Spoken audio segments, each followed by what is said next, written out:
Hi mga idol! Nasa birthday party nga pala ako ngayon mga idol ng friends ko. Then medyo nakakapagod pero kailangan talaga mag-attend mga idol. Syempre, ayoko naman magtampo sa akin yung friends ko na si Candice. Anyway, parang nasa 32 years old na siya. Charot. Ayaw niya kasing isabi sa akin yung birthday niya. Pero anyway, I understand. Charot. Nasa Siroc Restaurant nga pala kami ngayon mga idol. Isa din pala ito sa mga restaurant na pinakamura dito sa Davao City mga idol. Sa halagang 2,000 to 5,000 at least mag-i-enjoy ka na dito sa mga pagkain mga idol. Ito nga pala yung mga napili namin dito mga idol na mga handa para sa birthday ni Candice. So meron kaming mga dito, pansit, meron din kaming sinabawan na manok na Bisaya, charot.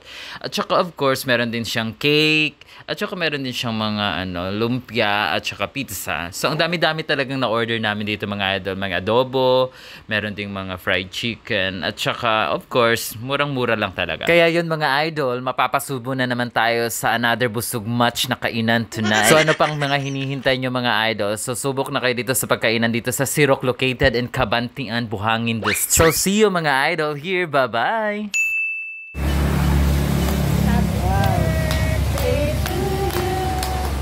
Happy birthday to you.